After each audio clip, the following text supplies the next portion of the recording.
À chaque moment qu'il y a des appels dans l'autel et vous êtes là pour redonner votre vie à Jésus, vous vous manquez de cet esprit. Vous vous manquez de l'esprit qui était descendu sur vous. La première fois que vous avez sincèrement donné votre vie à Jésus. Dès qu'on donne la vie à Jésus, on donne sa vie à Jésus. Un esprit est rentré en nous. Cet esprit nous permet de vivre.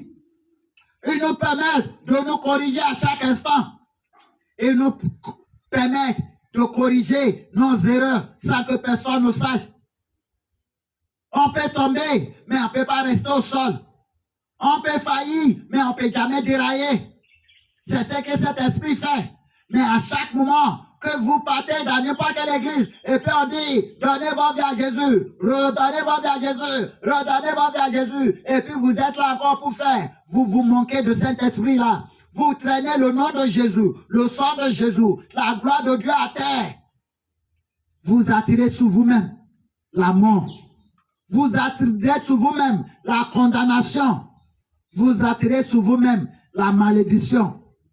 C'est pour cela, cet engagement avec Jésus, c'est un sacré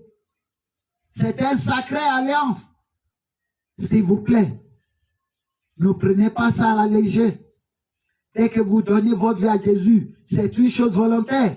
Vous êtes désiré vous-même de donner votre vie à Jésus. On ne vous est pas forcé. On ne force pas quelqu'un de donner sa vie à Jésus.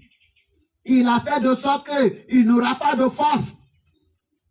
Il nous laisse le choix de décider ce que nous voulons. Et dès que tu t'es levé pour dire, je donne ma vie à Jésus.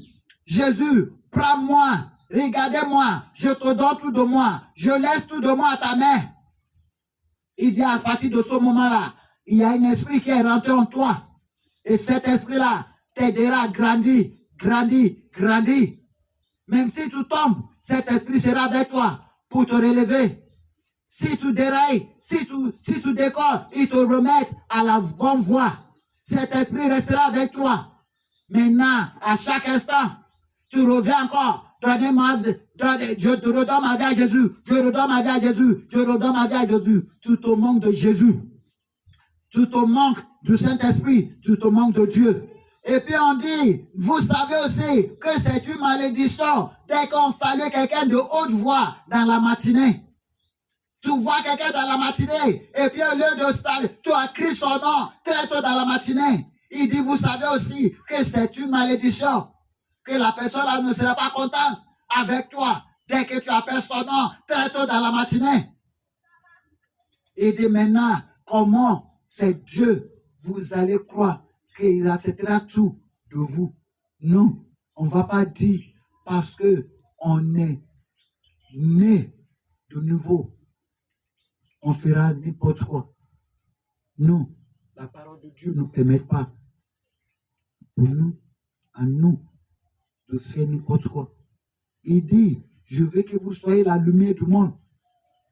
Ça veut dire que vous devez guider le monde dans votre manière, vos comportements, vos actes, votre parole. C'est la parole de Dieu. Et s'il vous plaît, notez bien, les multiples repentances, c'est un péché. Multiple repentance, c'est un péché. Je donne ma vie à Jésus aujourd'hui. Demain encore, je vais aller donner dans d'autres églises encore. On appelle à l'autel. Je donne encore ma vie à Jésus. C'est un péché. Et il y a une condamnation. Il y a une punition. Il y a la mort qui est dessus. Attention, tout homme de Dieu qui appelle chaque fois, redonnez votre vie à Jésus. Toute personne, tout chrétien qui va encore pour redonner sa vie à Jésus. On a déjà fait une fois. On s'accroche à l'esprit qui est sur nous. Que la parole de Dieu nous guide au nom de Jésus. Que la parole de Dieu nous fortifie au nom de Jésus. Que la parole de Dieu soit notre forteresse au nom de Jésus. Nous avons prié. Amen.